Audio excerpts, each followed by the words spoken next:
Inside the Birds is back. What's going on, everybody? It is Geoff Mosher. It's Adam Caplan. And wow, so the Eagles beat the Cowboys 23-9 Sunday night on NBC. And Adam, if you did not watch the game, right, if you're like, you know what, I'm going to take the game off. I'll just check the score, the box score tomorrow morning. You wake up and, oh, you see the Eagles won 23-9. Box score analyst. Yeah, they really spanked them. I mean, maybe you thought they would score more points, but 23-9. But obviously, you watched the game. Yeah, I watched the game. Our listeners watched the game. And look, I think it would be kind of disingenuous of us if we sat here and said, "Hey, 2 wins in a row and first place in the NFC East, and things are starting to look on the up and up for the Philadelphia Eagles." That's really not how I think a lot of fans feel. And certainly, you and I watching the game, we talked about it briefly before we did this podcast, and that just left so much more to be desired. It was, as a friend of mine texted me during the games, it was an S fest. It certainly was. Yeah, I have some pretty close friends are season ticket holders, so they're I try to calm them down because I'm the only voice of reason of us all. So we're group texting during the game, and I'm kind of like, listen, nobody's having a good game. Okay, you'd be glad that they played Ben DiNucci, or they would have lost. Right. Wentz. Let's just start with Wentz. He didn't play well. We know that. Our job here is not to yell and scream. You're looking for our viewers want us to be the voice of reasons. We're not. This is an insider show. This is not a yell and scream and throw shit at the windows. That's not what we do. If you want that show, listen to somebody else. We're here to tell you what we see. Yeah, you're right. At halftime, though, I think I was almost at that level. I was not happy. Listen, it was tough. It was tough. I as someone who has to talk about this team, and you and I have to talk about it every day. Pretty much every day. Right. It was painful. I had a joke to you in text. I said, "Is there a mercy rule for this game? Could they call this thing off?" It was bad. It was bad. I mean, it was like the defense played well, but Wentz didn't play well. We know that. We all know that. The win was an issue. That both quarterbacks had to deal with it. The win was a major factor, by the my buddy Greg Cosell didn't think it would be, but it was. But that didn't excuse the way that Wentz played. He played poorly.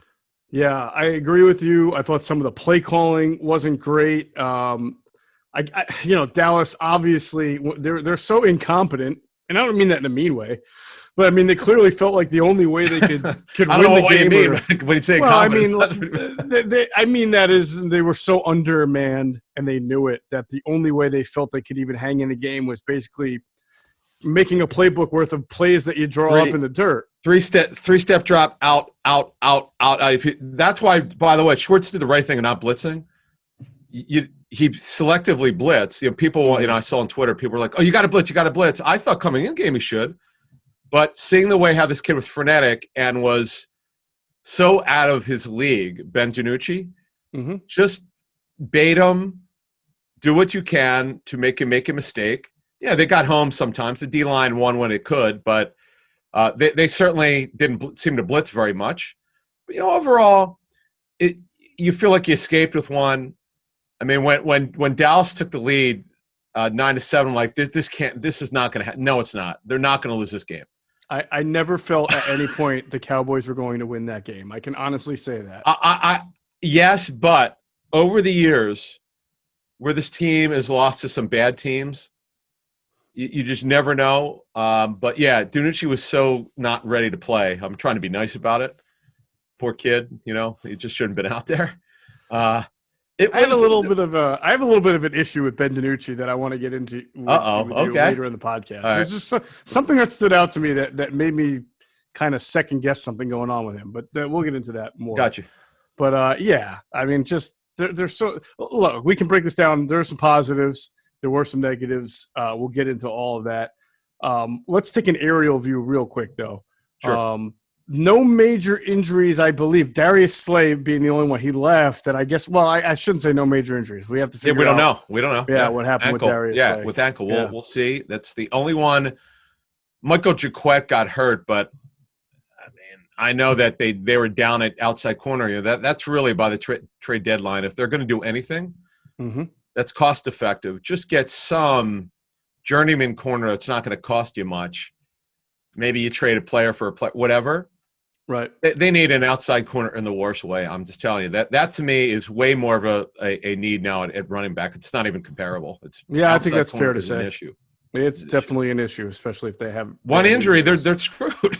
Right. Our biggest topic or point of concern when we did the Inside the Birds live pregame show was, and Greg and Trey Thomas were really outspoken about this, was the offensive line and Jordan Mailata playing at right tackle and Jason Peters coming back. And outside of that one obvious snap where Mailata just got, he had it handed to him by DeMarcus Lawrence, I felt like the offensive line did its job. I mean, Carson was not hit double-digit times like he had been in the past. No, but he held on to the ball, trying to make a play. That's on him, though. More decisive, right? That's on him. I thought the offensive line, for what it is, did a fairly decent job. Yeah, Mailata had the one bad play, obviously, in the first quarter.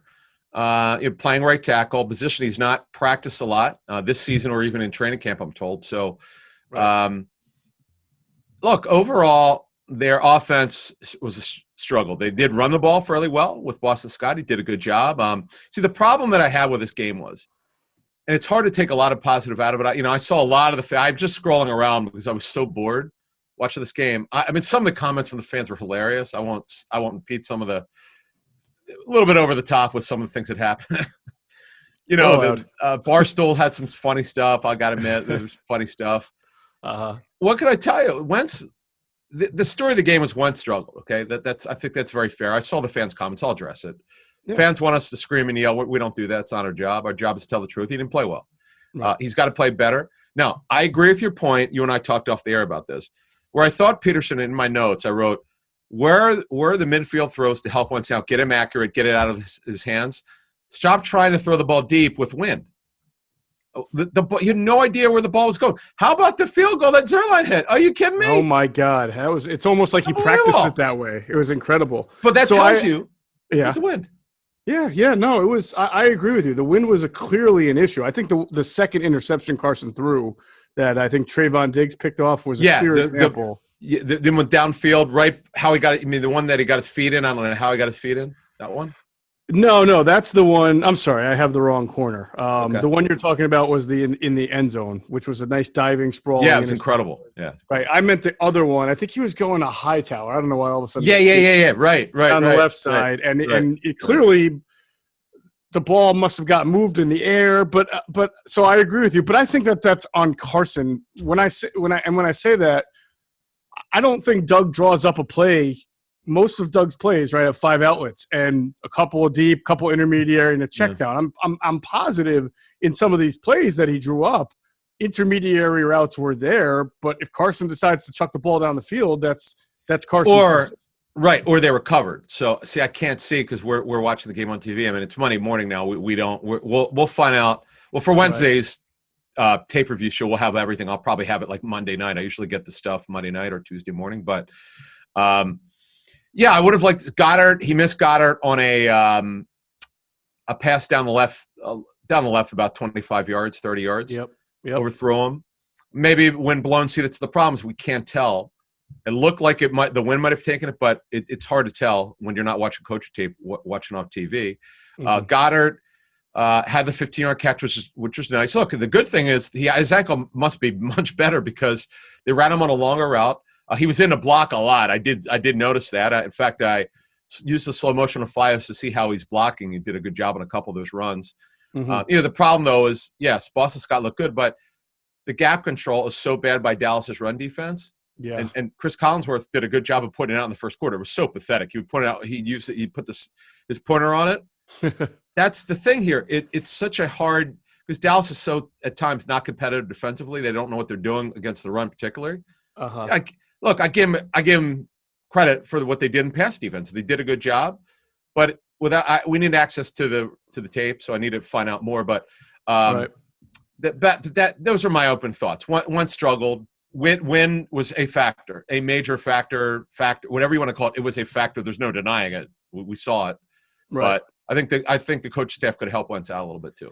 Yeah. So here's where I'm very conflicted, and I don't know what to make of it. I think. You can fairly say on the surface that the Eagles tend to play to the level of their opponent. When they played Baltimore and they played Pittsburgh, They fell down early, but they certainly showed you some life and rally. But the last 2 weeks, they've played two pretty bad teams, and they've looked equally bad. But I think it's more than that. I think that's just a little bit of an easy connection. So what do you think it is? What do you think? Well, no. My point is that when they play those 5 straight games against Cleveland, New Orleans, Seattle, Green Bay, and Arizona, your tendency would be to say, you know what, they're probably going to play pretty well in those games, have a chance to win because they tend to play better against the better teams. I agree. I don't know if I believe that though. Is what I'm saying. There's something. The last 2 weeks has been pretty bad. There's something to it though. Now, obviously, the first 3 quarters against Baltimore were bad. They scored 22 in the fourth quarter to make it a close game. But Pittsburgh game, boy, they played balls to the wall. I know they gave up 30 points, but or whatever the hell they gave up against it, 38-29 or something like that. Yeah. But they did play very hard, and Wentz was fantastic in that game. Fulgham was incredible. And then let's fast forward to this game. This is about a month later.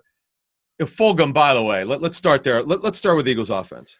All right, you know what? Before we do that, I do want to do that. I want to do pros and cons, and I know the Eagles. There are certain things in the Eagles offense we're going to focus on. I want to let everybody know that we say it all the time. Make sure you're checking out PHLSportsNation.com, enhancing the fan experience with all of their great coverage of all 5 professional Philadelphia sports teams, especially the Eagles. So make sure you're checking them out. They're always enhancing the fan experience with their great coverage and content. And we'll pause real quick for a word from another good sponsor. All right, we'll break it down. Pros, cons. There may be more cons, but whatever. Pros, you were about to talk about Travis Fulgham. Yeah. And we talked about it on the pregame show. The guy's just legit. I mean, I love the way he fights for the football. It's really rare. He's got a knack. Yeah, he's a big time X receiver. He's their X for years to come. I mean, I can't believe I'm saying this. It's so absurd. But it is what it is. It's like the guy dropped from the sky. What more can we say? Hey, I'll tell you what, Jalen Reagor, some good, some need to be better. The hands. Yeah. You have to fight for it. You have to catch the ball correctly. This is, he was known as a double catcher in college. Right. That was the one knock on him. The only real knock on him was that. Right. But explosive, play strength, and really good. Yeah. Energy, passion for the game. Oh, there's a lot to love about the kid. The hands need to be worked on. It's not something that people didn't know about. Right.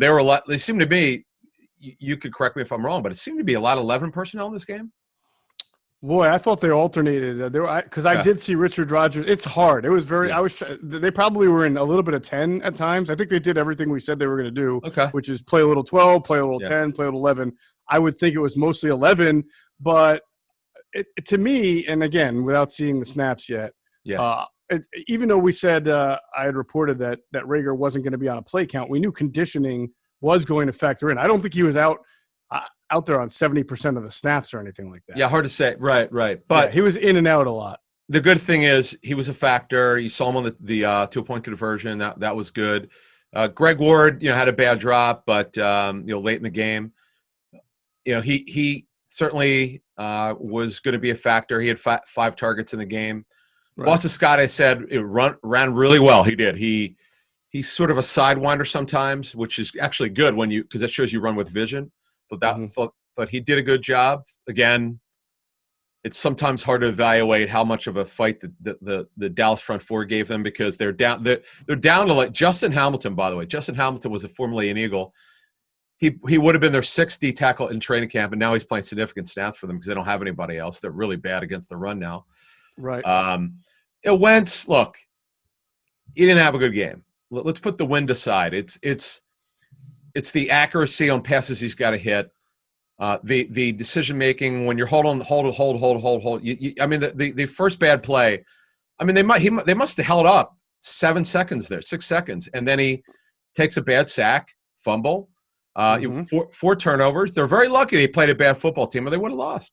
Oh, definitely. They would have gotten killed by anybody that was competent on Sunday night. That's what's pissing the fans off. I get it. I get it. Yeah. And then there's still like a small section of the fan base who says it's not his fault. He's playing with, slop and he's got no line in front of him. No, you can't use that excuse, right? Exactly. You got Goddard back. You got Reagor back. You had Fulgham doing his thing. Your offensive line was yes. I mean, you got Jason Peters back. He seemed to play decently enough at left tackle. And, again, he wasn't hit 10, 11, 12, 13 times. I'll give you the official number of hits he took. It wasn't that bad. It was 2, 3. It's like 6 hits. Okay, so I mean, the mistakes he made were on him. The one mistake that I don't believe was his fault, Adam, and I put this on Doug, was his second fumble when he got blitzed on that 4th and 2. It looked to me that they broke the huddle with only 6 seconds on the play clock left, but they were hurrying to the line, snap the ball. 4th and 3. 4th and 3. Oh, that was bad. I know the fans want to kill Peterson for that. Well, he should have taken a timeout. Exactly. Thank you. Yeah, that was bad. Yeah, that was bad. Yeah, that's not on Wentz. To me, he just got blitzkrieged. I mean, that's on Doug. Doug, okay, fans were out of control on Twitter. I was like, what? I muted some people. I was like, enough, guys. You're way – fans, because they rule with anger, they're fanatical sometimes. The smart fans get it. Doug didn't have a great game, but it's not nearly as bad as the fans wanted because they want everyone fired. It's like fire him, bench Wentz. I gotta laugh about the people who want Hurts to be the starting quarterback. I'm like, come on, these are the dumb. Is that really out there? I don't pay attention. It is. I can't. It's like, but they're not our people. They wouldn't say stupid shit like that. Anyway. So you and I make it very clear that while there have been other games where you see a Carson Wentz performance that's shoddy, and you say, well, the guy's taking 20 hits and they're asking him to do everything. This one's on Carson. He just played a bad game. There's no excuse. Got to be better, man. He knows that, and. I just want to bring up something we said in the pregame show because I think it's still true. I still struggle with how hard he's coached, because when you continue to make the same mistakes, it may not be every game, but the decision making, the indecisiveness, the unwillingness to get rid of the football, throw the ball away. Now you'll say, yeah, but you don't want to take away his competitiveness and the special play about him. I get it. I've heard that, and I somewhat agree. But there's certainly some times where he needs to get rid of the football. Just live for another down. That's the thing that frustrates me. The big early mistake and the fumble in the first quarter. I mean, how much more could you ask your offensive line to do? Not much more, Adam. He's got to help his team out just like they have to help him out.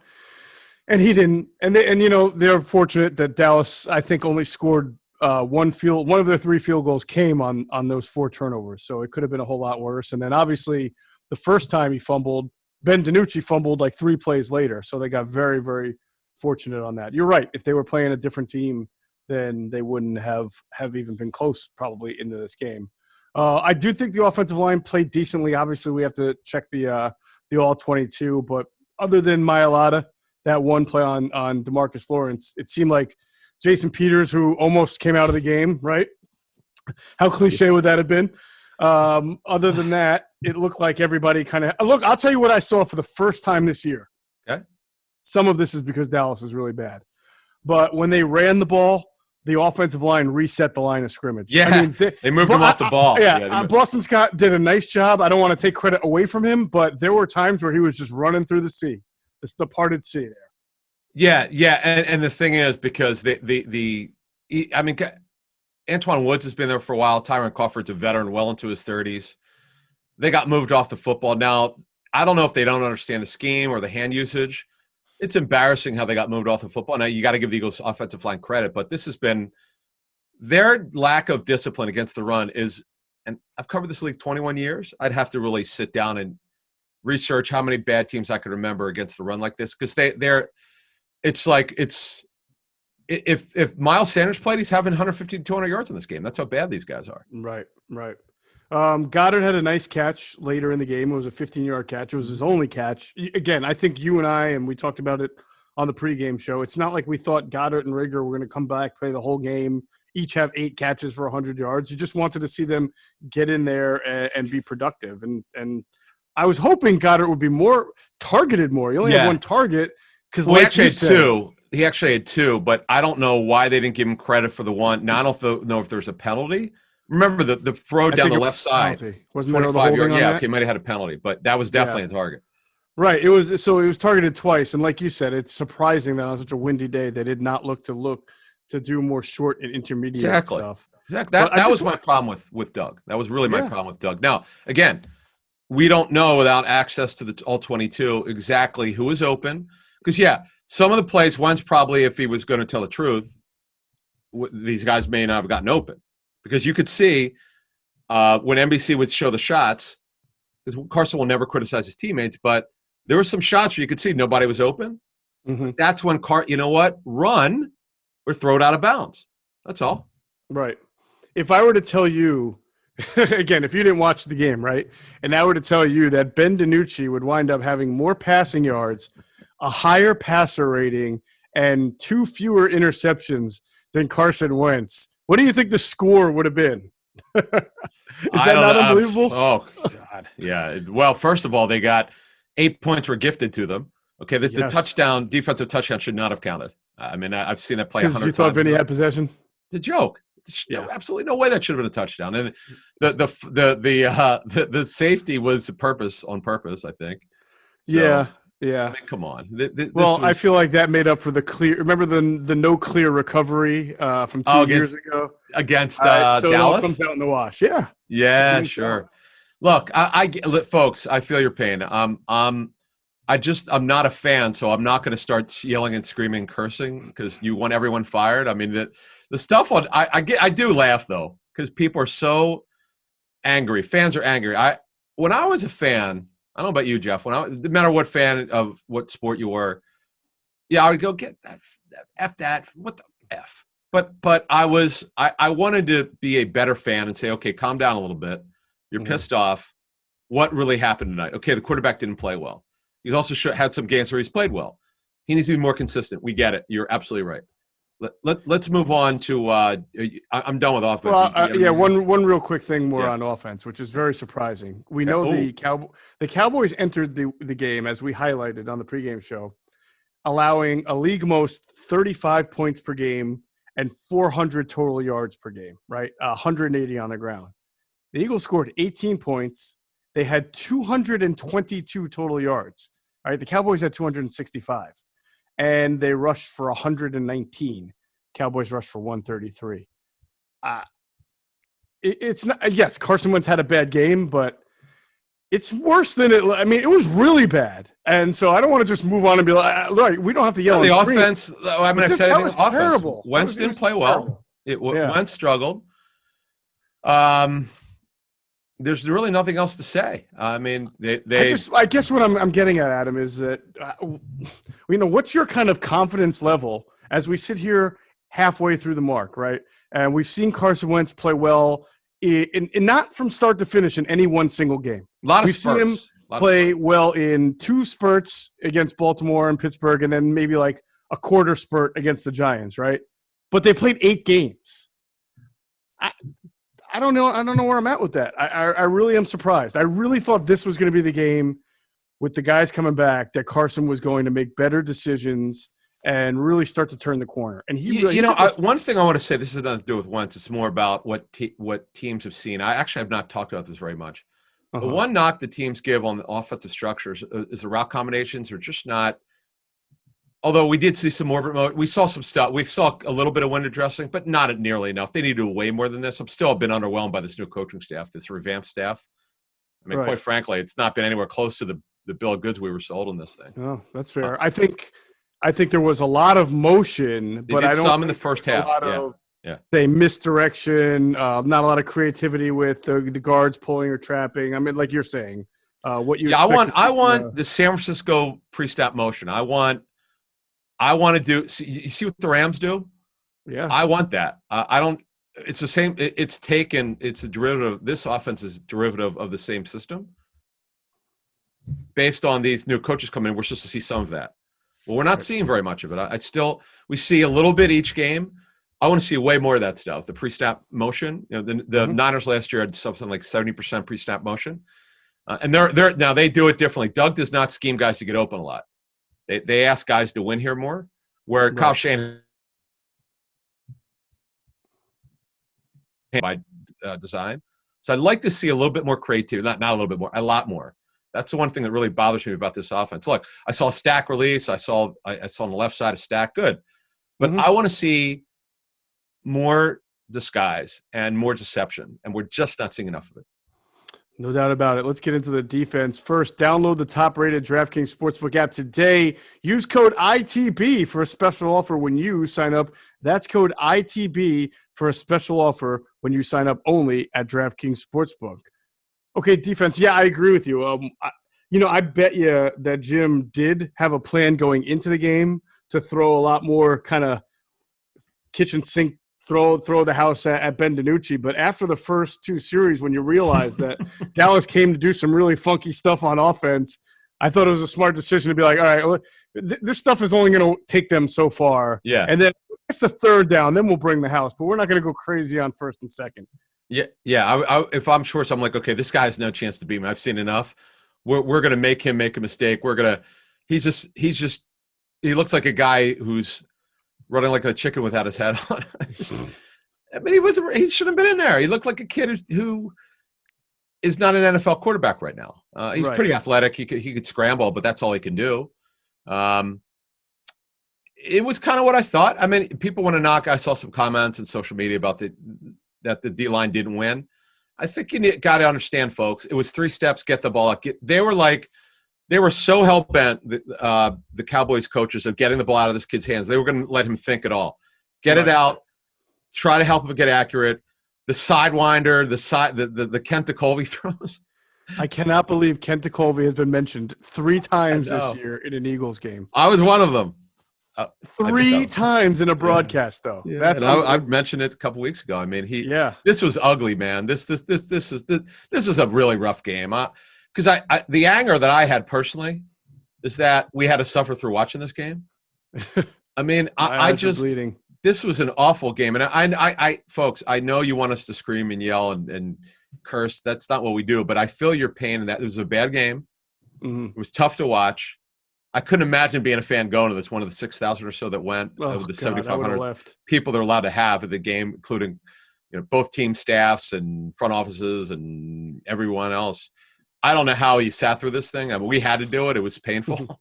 But look, they won by a miracle. They won, a minor miracle. They go into the bye 3-4-1. It could look, as you said, could have been worse. They could have lost the game, and this really would have been ugly. Remember, we were talking about that on the pregame show, right? What if they would have lost? Not what I had said. Look, even if they would have lost, the division's so bad they're in it. And it's funny. How about this? Some people think Washington's the best team in the division. I don't think so, but hey, they got a good front. I've said I think that they're going to be in it till the end. I haven't predicted them to win it, but I said they could. I could see them winning it because they'll be in it to the end. Look, they got a way better defense than the Giants or Dallas does, and they got to face them again. And that defense, you saw how much they hit Carson Wentz in the first game. They won. Yeah. They won the game, so that's all you got to say. And now they got a more stable quarterback back there, you would assume. So right. So injury-wise, look, they other than Slay, I don't know. Oh yeah. Malik Jackson did re-injure his quadricep, so that's right. Forgot about that. This is lingering now. The bye comes at a good time, but the belief is that Sanders should be ready for week number 10. Mm-hmm. So if he is, you get him back. Boy, that brings major juice to your run game, and then you put Scott back at his changeup role. Then you got Clement. You know what? By the way, before we get out of it was good to see Corey Clement get a little bit of run there. He had a bad drop in the first half. Did have 6 touches.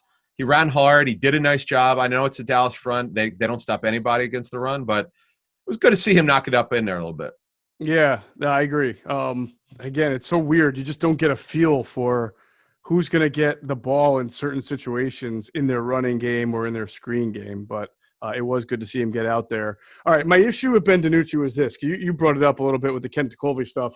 I thought he overdid it a little bit. Like, I thought just looking at him and watching him play, there was one play where he was headed toward the out of bounds, and he kind of flicked the ball sidearm out of bounds. That was ridiculous. And by the way, I don't know if it was to Cooper, whoever that was, because the NBC showed it, the slow-mo.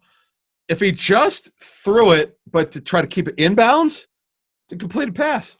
Yeah, I thought he was trying to and look, I can understand if his attitude was, what have I got to lose? But at the same point in time, he was out there trying to be like Pat Mahomes and Brett Favre all rolled up into one, and a little Jason Kidd with like some, no look or bounce around. I mean, I don't know what he was if I were his coach, I would have been like, look, kid, I get it, but we were winning that game at halftime, and you're out here trying to no look pass the ball in your first NFL start. Like, let's calm it down a little bit. He, And Greg Cosell told us, and I think also Collinsworth talked about it. He does this deal where he lifts his back leg up, which that takes juice and velocity off the football. Right. But look, to sum it up, they won. They found a way to win. I'm expecting the coaches to learn through their self-scout in week 9. And we're gonna have a show. Let me see. Our next show will be Wednesday morning. We'll have a tape review show. Then we'll do our show for Friday. I think Friday, and then we'll see if they did anything at the trade deadline. So that'll hit on Wednesday. Sure. But our Friday show is really going to be our self-scout, kind of where they're at, what needs to get done. Man, I got a lot for that show. I got a lot. Oh, good. Yeah, good. I got a lot of thoughts on offense, defense, and I got some. We've criticized the coaches a lot. Hey, listen, they're 3-4-1. They should be criticized. Mm-hmm. The players also have a part in it. Injuries also do. But this team should be way better than they are. I don't want to hear it. They should be way better. I'm totally with you. I don't know that, again, I don't get a sense of not 12-4 better, but what all the fan takes are. But I felt like after the Giants game, I feel like people were like, because of how it ended, they were like, okay, it was really sloppy, but this is good. We're getting somewhere. That you won a division game. Carson played really well. There was some good optimism, and even though they won again, I'm not sure I felt that same vibe that people are really happy with the direction of the team right now. No, but, it's funny. People were pretty jazzed for all the players come back, Rager and Goddard. Yeah. And they were pretty excited. Hey, this team actually start to get complete after the bye. And then you play a stinker. Now, they won, but our listeners are smart. They understand that this is not acceptable. It's not just about, okay, you're pissed off that they play like bleep on offense. Mm-hmm. I get that, but they understand this team is underachieving. It's not acceptable. See, the thing is, people talk about, the Eagles have won the Super Bowl in 2017. They've made the playoffs 3 straight years, and they're one of only like 4 teams to do that. Mm-hmm. I get it, but that's fine. But we know what this team should be, and they're not. And is injury part of it? Yes. But the things they control is their effort and their excution. Their execution on offense has been sometimes abysmal. I mean, what else? I don't know what else to say. No, I think that's fair. All right, we can't get out of here until we do our Manscaped Man of the Games, and we'll do that. But remember, the Eagles just beat the boys, but you and I are going to talk about our other boys. The boys downstairs, which sometimes we call our pumpkins, especially in autumn when the air gets a little bit crisp. And you don't carve your pumpkins when you're grooving unless you're using the best material out there, and of course, it's made by Manscaped. Don't forget about the Lawnmower 3.0 trimmer with their replaceable ceramic blade with advanced skin-safe technology. And they've got their new Weed Whacker ear and nose hair trimmer, which also uses the same skin-safe technology when you're trimming those delicate little nose hairs of yours and your ear hair as well. And they've got the Crop Care Kit, which includes the Crop Preserver Ball Deodorant, which everyone knows pumpkin spice lattes and ball deodorant go hand in hand. And of course, they've got the Crop Cleanser body wash, a full body wash you can also use on your hair. There's the Crop Mop ball wipes because you never know when an opportunity strikes, so you got to always be prepared. And you don't want to be stinking when you're sitting around that Thanksgiving dinner.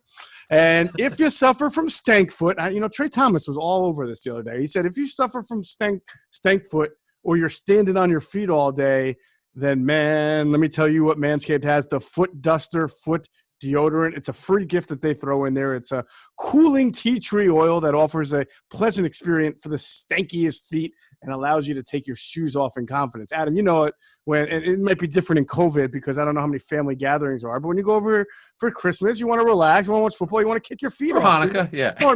Or Hanukkah, right. I meant Thanksgiving, actually. I'm joking. You don't want to be stinking up anybody's house. No, so, you don't, get the man. little foot duster. Yeah, in fact, another thing is with this, and I'm glad we're talking about it, when I would fly, I hate it when people take their shoes off when you're flying. Wait a minute. People take their shoes off on airplanes? It's really disgusting. In fact, you'll see people take pictures and put it on Twitter. It's really funny. Oh, that's gross. Well, I'm gonna get this stuff, and I'm gonna go. Hey, dude, you need this stuff to get the stank out of your feet. Anyway, no doubt. Well, the Crop Cleanser hair and body wash was designed with aloe vera and sea salt to make sure that your skin is clean, fresh, moisturized, and reinvigorated. And these formulations are all vegan, cruelty-free, dye-free, sulfate-free, paraben-free, so you know that your manhood is in good hands. So get the 20% off and the free shipping at manscaped.com and use that code ITB. That's 20% off and free shipping at manscaped.com. with code ITB. Make your balls a priority this fall. All right, let's get to our Manscaped Man of the Game. To me, I only feel like there's only two candidates, so it's good that you and I are the only one making the pick. Who would you go with for Man of the Game? You go first, dude. You got to go first. Well, I think there's one obvious one on offense and one on defense. So I'll pick the one on defense, and I'll say Brandon Graham, who continues to own the Dallas Cowboys. He got another second week in a row. He's got a sack strip. He actually recovered the fumble. He now has 7 sacks, so he's on pace for 14 sacks. That would be the highest of his career. Good for he's so awesome. Yeah, it's always good. I love Brandon. So I don't root for players, but I'll just say this: I'm a huge fan. It's really amazing what he's done to turn his career around. I mean, we were talking about this on the pregame show. I mean, after 2 years, I was pretty certain that Brandon was not going to make it based on the reporting I did. He needed to grow up. Yeah. I mean, it's not a secret. He was very immature. Something happened. I think you brought it up. Got married, had kids. He's about as mature and as respected in that locker room that we've probably seen the last 20 years. That's other than Doc. He's right up there. He's a special guy. I've talked to many people who work for the Eagles who don't even work in football operations who love him because he's such a great dude and respectful and kind and energy and positive. And the thing is he's relentless. That's why he was my man of the game coming in, and he's the man of the game coming out. He absolutely deserves it. There you go. So you're going to give it to Brandon Graham too? Oh, yeah. All right, well, I figured if I took Brandon, you might take Travis Fulgham. Because I was thinking about that, but you know what? Brandon, because the offense, he obviously did it again. You know what's funny, though? Think about Fulgham, right? They don't win the Niners game. They don't win this game, okay? 2 of the 3 wins come because this kid showed up. He's a stud. Oh, my God. He is. It has been a really nice story in a season devoid of really good stories. Listen, our job, we are supposed to be critical when the calls, for it. We've been critical tonight. I mean, people thought I was way too hard on Wentz for a couple games. I just know what he can be and should be. And I'm not going to keep using the excuse of the offensive line. Sure, is that part of it? But it's not everything. Some of it's on him.